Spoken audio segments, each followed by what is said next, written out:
Mucho se habla de la relación entre nuestro cuerpo, nuestro cerebro y la mente, separados, juntos. ¿Qué pasa hoy en día con ese problema? La relación mente-cuerpo. Claro, yo creo que es casi un reflejo automático, ¿no?, de la gente, de pensar de que la mente y el cuerpo son dos cosas distintas. Y eso nos viene de lejos, ¿no? Pero, ojo, nos viene mucho de la tradición, de partida de la tradición cristiana, y del racionalismo bien dominante en Occidente, en que el pensamiento no puede estar ligado a la materia. Yo creo que el comienzo de la historia de las ciencias de la mente, llamémosla, que son las ciencias cognitivas, la mezcla entre cerebro, el estudio del cerebro, la psicología, etcétera. Ese fue un poco el punto de partida, de pensar de que la mente iba a ser una especie como de programa del computador, y podías obligarnos si eran Toshiba o eran Macintosh, bastaba que el programa fuera el mismo y teníamos una mente. Yo creo que una de las cosas que hoy día ha estado pasando los últimos 15, 20 años en estas disciplinas en las que yo estoy metido, es que hay un mensaje que todo el mundo debería comprender hoy por hoy, ¿no?, que esa historia del antagonismo o de la dualidad mente-cuerpo se acabó, que eso es puramente un reflejo adquirido, que desde el punto de vista científico, filosófico y culturalmente, más así en grande, no hay manera ni ninguna razón para confundirlo. Me explico. Decir que hay una especie de contradicción o de separación entre la mente y el cuerpo tendría que decir lo mismo que pensar que hay una contradicción entre el movimiento del caballo y sus patas. Sí, eso es absurdo, nadie va a decir eso. Bueno, pero equivale a lo mismo. El cerebro, el cuerpo en realidad debería decir, el cerebro dentro del cuerpo, es decir, el cerebro con los músculos, con los nervios que van a los músculos, con las vísceras, con el corazón, todo eso forma parte del sistema nervioso. Cuando todas estas partes, todas estas neuronas se ponen en acción, como las patas de los caballos, tenemos un fenómeno que emerge, que es no el movimiento, sino la mente. Es decir, la capacidad de pensar, de recordarse, de percibir, etc. No hay menos o más conflicto en la relación entre los elementos de base y lo que surge de esos elementos de base, que en el caso del movimiento de las patas del caballo. Transpongamos la discusión a una metáfora social, ¿de acuerdo? Tú puedes decir, el fenómeno de qué es Chile o qué es Francia, ¿no? Bueno, sin duda es algo, porque la Francia puede ir al comercio, puede hacer la guerra, tiene toda una historia, fenómenos culturales, etc. Por otro lado, ¿qué es lo que es la Francia? Yo no la encontré en ninguna parte, ¿no es cierto? Lo encuentro en la Francia, ¿dónde? Cuando los franceses se juntan a conversar, ¿no? En los pelambres, en los corredores, en los acuerdos, en las promesas, en que se hacen, esos agentes humanos en redes sociales, en ese tipo de interacciones en redes sociales, generan este fenómeno que llamamos la nación francesa, que, ojo, no es una cuestión inexistente, porque existe la Francia. Por otro lado, no está en ninguna parte. Nadie la va a ubicar en el cajón o en un depósito ahí a la salida de París. Con la historia del sistema nervioso es muy parecido. O sea, la mente, lo que nosotros experimentamos como nuestra mente, es como la Francia. Existe sin duda, yo te digo, buenos días, Eric, ahí tú tienes tus preferencias, tus deseos, tus recuerdos, todo. Sin embargo, nada de eso tiene una encarnación concreta como no lo tiene en la Francia, lo que no quiere decir que no exista. Existe muy concretamente porque te permite moverte en el mundo, ¿eh? Te permite hacer programas de televisión y ganar salarios. Pero la gracia ahora es que cuando miramos el fenómeno social uno tiene una idea, porque uno ve a la gente que conversa, uno ve cómo se hacen los negocios y las transacciones, entonces es un poquito tal vez menos abstracto de imaginarse cómo de estos actores sociales que son chiquititos, locales llamémoslo, emerge esta cosa grande que es un país. Entonces, la novedad, y este es el mensaje de novedad en la parte científica, es que recientemente hemos podido tener idea de cómo pasa eso mismo, esas reglas de pasaje entre lo local y lo emergente, lo global, en el sistema nervioso. Y el principio fundamental que reemplaza la conversación y el pelambre es lo que uno podría decir, para usar una metáfora que también, bueno, sirve como metáfora, es una metáfora musical, que es la armonía entre distintos partes, grupos del sistema nervioso del cuerpo. Es decir, cada grupo especial, por ejemplo, mi ojo, cuando recibe impresiones visuales, hace funcionar ciertas partes del sistema nervioso. Pero hay otras partes del sistema nervioso que se ponen activas, por ejemplo, cuando yo me recuerdo de qué día es hoy. ¿Ya? Ahora, ¿qué relación puede haber entre el ojo y ese recuerdo? Bueno, uno está por aquí y el otro está por acá en el sistema nervioso. ¿Cómo se ponen de acuerdo? ¿Cómo conversan? Bueno, es la idea de que en el fondo entran como en armonía literalmente porque oscilan. Hay una actividad eléctrica, que es lo que es propio del cerebro, su lenguaje es un lenguaje eléctrico, y en esta oscilación entran como en una sincronía muy exacta, muy precisa, y esa sincronía es casi como la sintonía entre instrumentos musicales, porque ahí también hay unas oscilaciones que se ponen como en alineamiento unos con las otras. Entonces, ese principio de sincronía es como la regla, es como la ley que nos permite pasar de estos actores chiquititos y locales, los que ven, los que hacen movimiento, los que tienen que ver con la emoción, los que tienen que ver con el recuerdo, la postura y todo, y se ponen de acuerdo, por así decir, a través de este sistema de las armonías oscilatorias. Y lo que resulta, este emerger, ¿ya? Es tú, yo. Ahora, que duramos poquito, ¿ah? Es dinámico eso. Eso. Entonces, a diferencia de lo que pasa con un país, aunque también uno podría decirlo en la metáfora social. La Francia de hoy no es la misma, de esta mañana no es la misma que de la tarde, si entre medio, por ejemplo, ha habido, no sé, si bombardearon Irak hoy día, ¿ah? Allí que las cosas cambian. O la bolsa que se, ¿ah? O en fin, o Pinochet que está bajo arresto en Londres. Pero hay una melodía profunda en todo caso. Hay una melodía profunda que es el hecho de que este proceso continúa. Es decir, que a cada momento hay esta manera de acumularse de las armonías de distintas partes del sistema nervioso. Entonces, aquí estamos tú y yo, ¡pum! Después, este conjunto armónico que es la totalidad mente-cuerpo, se desarma, literalmente es otro descubrimiento genial. Que esta armonía intrínsecamente se pega y luego se despega de sí misma. O sea, no es una tendencia a quedarse pegado, porque si no yo sería como los catatónicos. Así. Pasa a otra música. Voilà.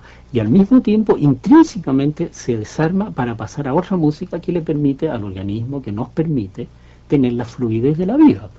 Que pasa una cosa, pues pasa otra cosa, pues pasa otra cosa.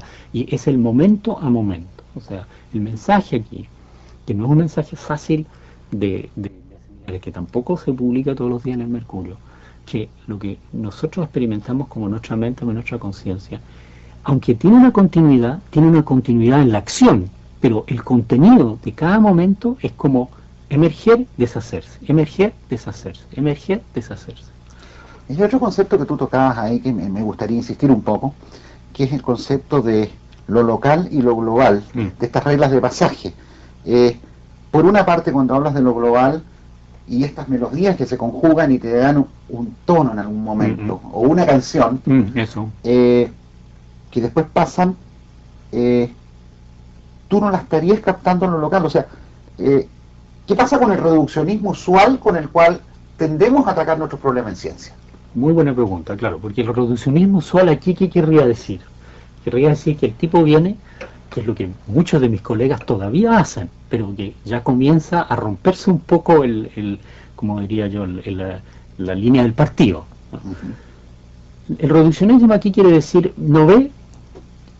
Tome usted neuronas, póngala un poquito aquí, un poquito acá, conéctelas de esta manera y ya tiene lo que emerge, una mente, un sujeto, un yo. ¿De acuerdo? Entonces, ¿ve? Te podemos reducir el efecto del yo a esta actividad de los efectos locales. Ahora, ese razonamiento es un razonamiento que otra vez me apunta más a un reflejo, esta vez de los reduccionistas, es decir, de querer todo reducir a propiedades de las partes más chiquititas, de los agentes más chiquititos, eventualmente de la materia pura, que de la observación. ¿Por qué?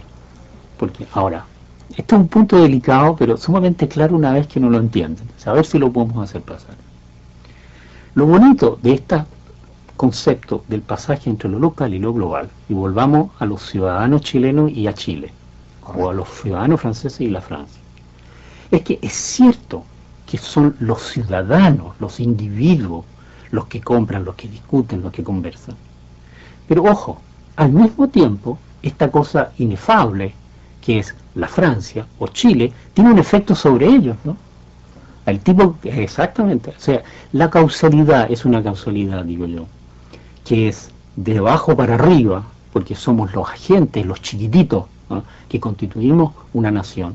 Pero al mismo tiempo hay una causalidad de arriba hacia abajo, porque el país nos da puntos de referencia, nos da restricciones, nos da contexto, que son muy importantes porque tú no te levantas de la misma manera en un país que está, por ejemplo, medio depre o en un ambiente medio moroso, o que en un país que está en otro estado de ánimo o que tiene circunstancias locales muy particulares que son propias del Estado, por ejemplo, que hay una crisis económica.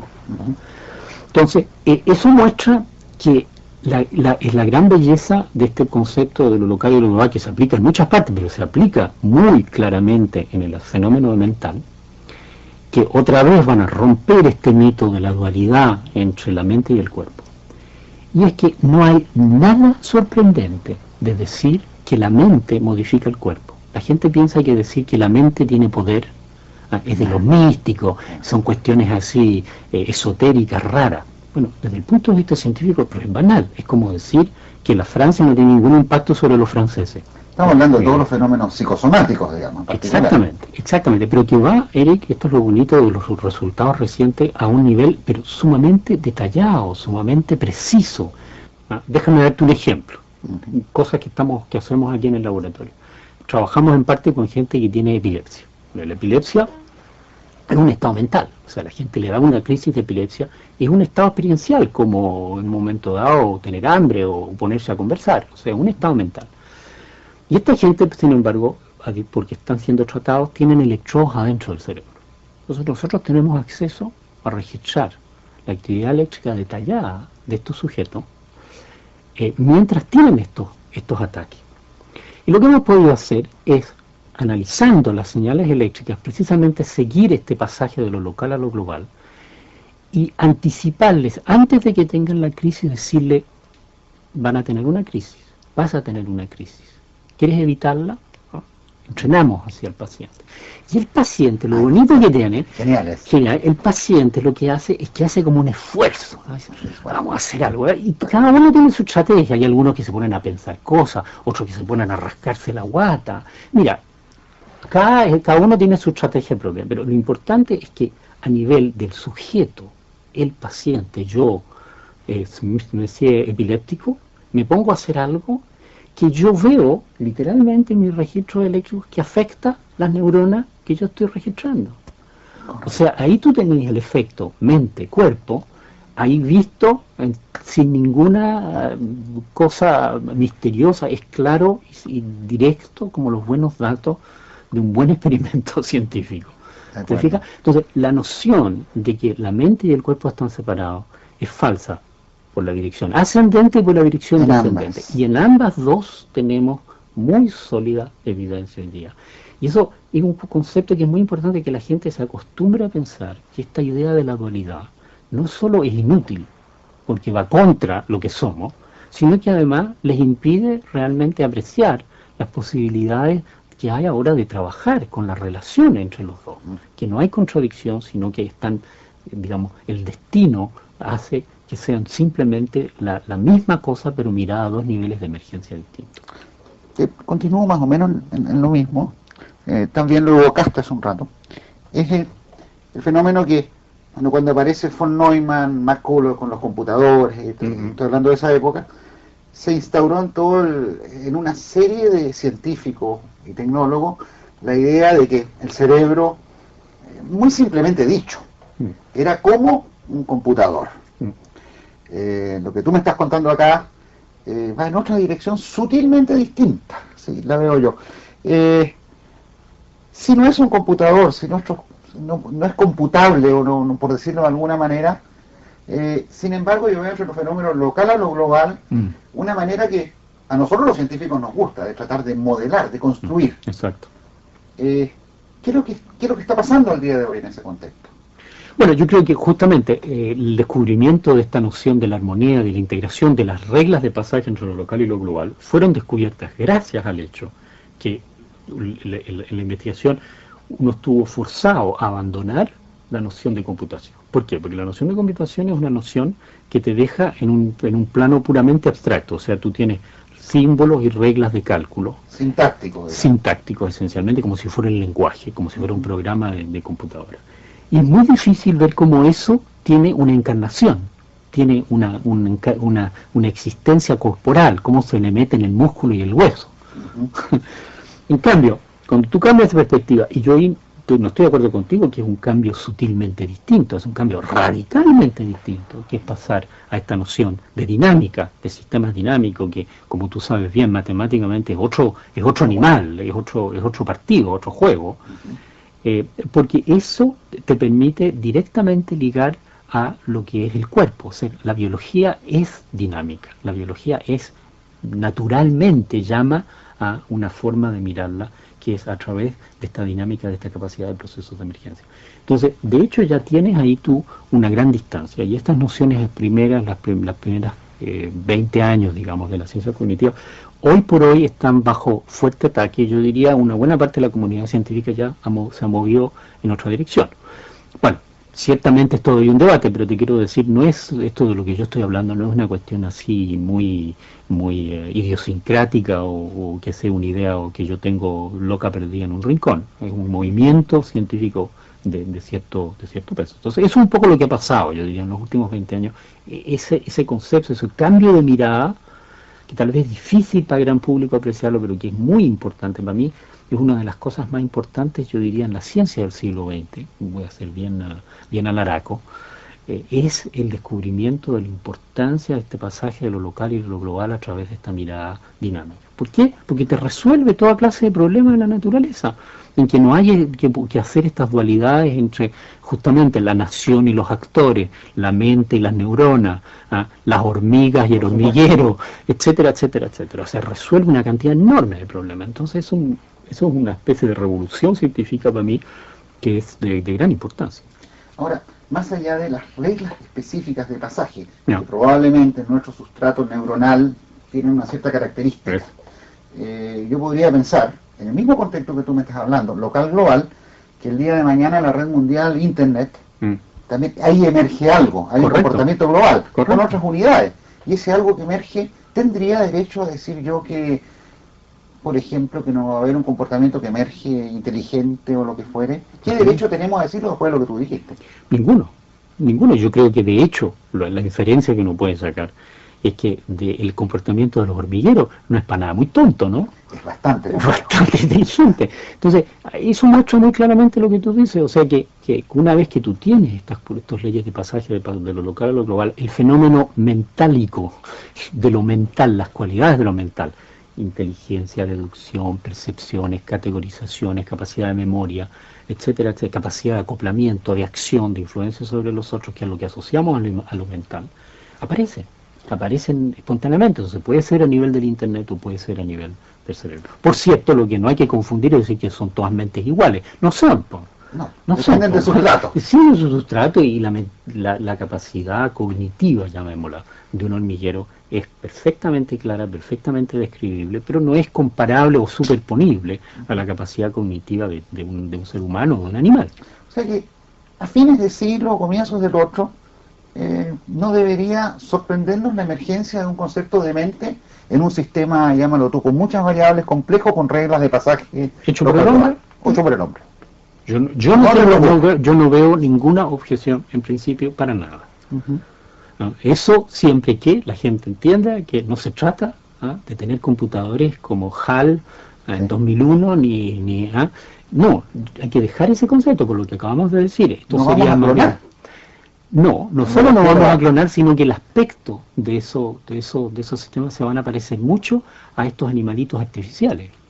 Así que van a tener que tener un cuerpo, van a tener que tener reglas decir, van a ser agentes activos en el mundo.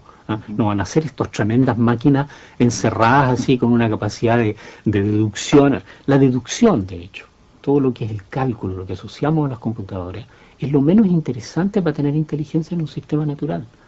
Y la inteligencia artificial reciente lo muestra muy claramente, que la inteligencia en realidad es una inteligencia mucho más fuerte cuando es tácita, cuando es activa, cuando viene de la manipulación sensorimotriz del ambiente, suponte tú.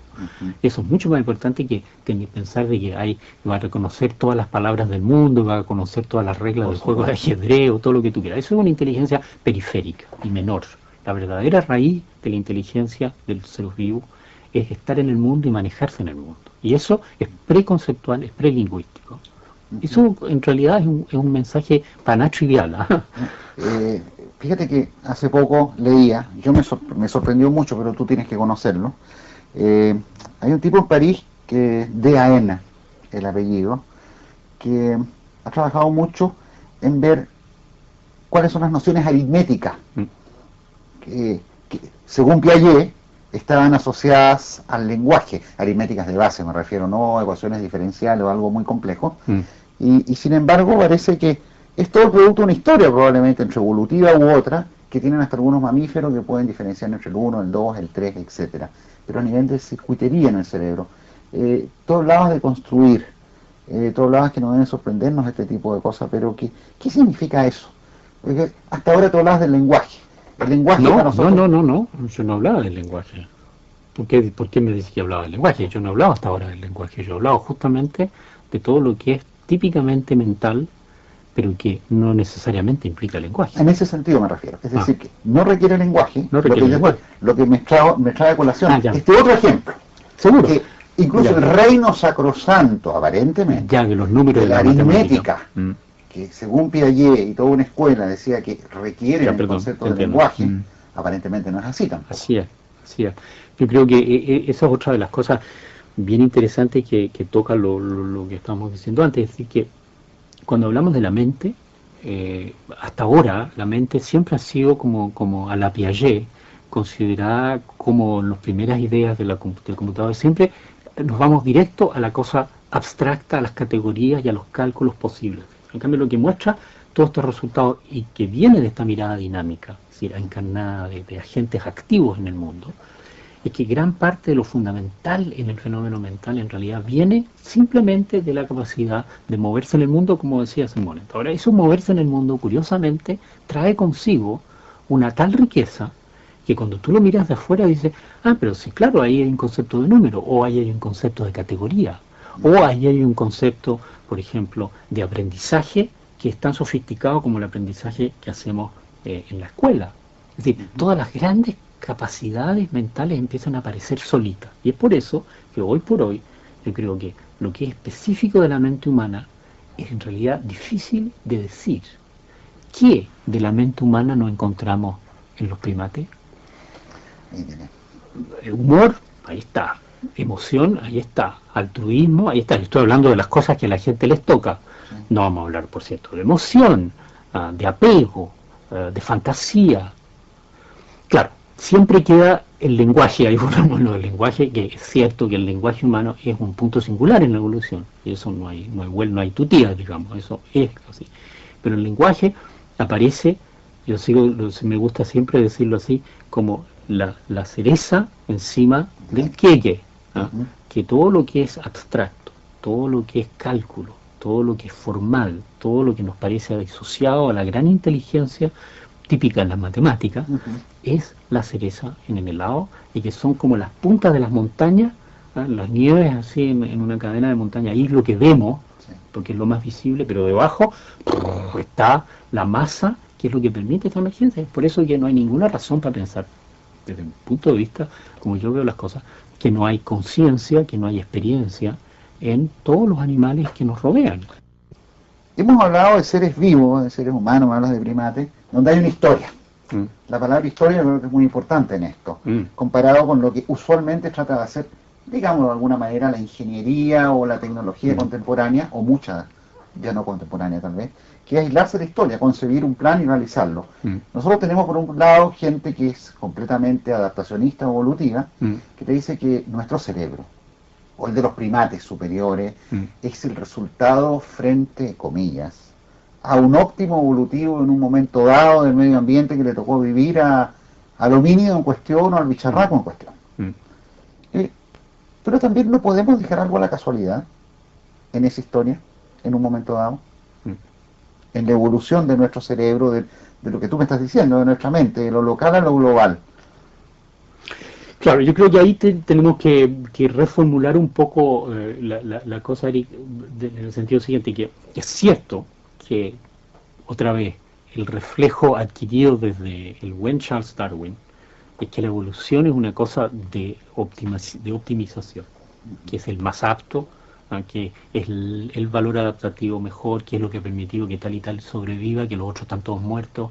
Entonces, esta noción optimacionalista o adaptacionista, como tú dices, de la evolución. Pero lo que hay que decir es que esa noción adaptacionista es una idea también, como la de la noción de que la mente es un computador, que ha sufrido mucho cambio en el último tiempo y que hoy por hoy una parte muy sólida de la comunidad científica no mira las cosas así, que la evolución en el fondo funciona con presiones selectivas, es decir, hay un cierto efecto de condiciones de borde, digámoslo, que vienen del ambiente, de la situación del ambiente, y que claro, si llueve mucho, no llueve nada, no es lo mismo que si es un año normal, etcétera, etcétera. Pero que la gran parte de la historia bonita, creativa e interesante de la evolución en realidad es intrínseca, es decir, tiene que ver con las capacidades propias de los organismos de ir generando nuevas formas y nuevas diversidades.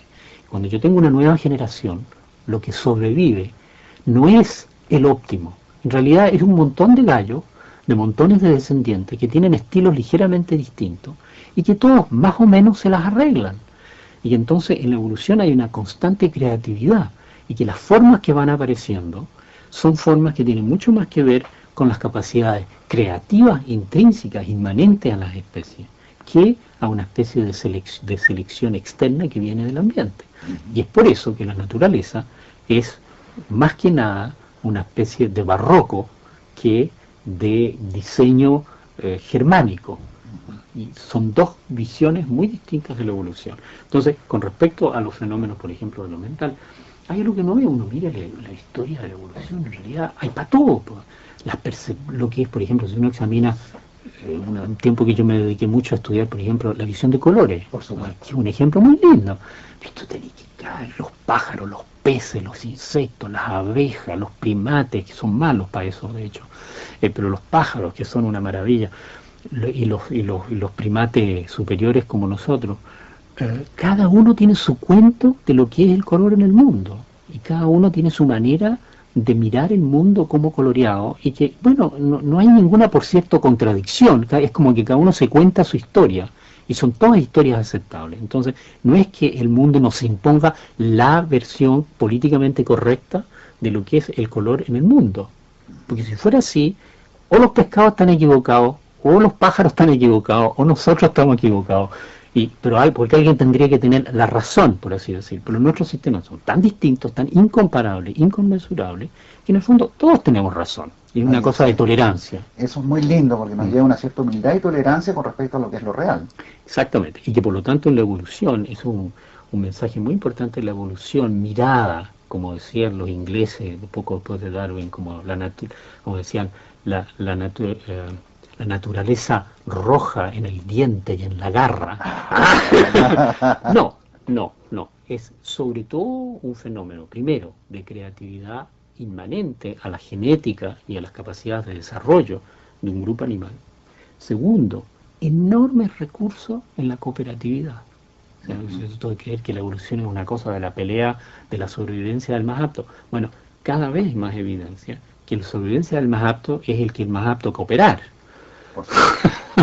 Y que entonces las invenciones colectivas, que por definición tienen que ser tolerantes, tienen que ser diversas, que no pueden ser cortadas todas por el mismo corte, son las más fuertes, son las que más han dado, por ejemplo, transformaciones a nivel de los primates. Es evidente, cada vez más es evidente. Entonces, es como rehacerse el cuento de la evolución otra vez, y que la mente, por lo tanto, no es un fenómeno estrictamente que está destinado a adaptarse, a reflejar tal o tal condición del mundo. Es también un juego de la evolución. Hay algo, todo esto es algo muy lúdico, ¿eh?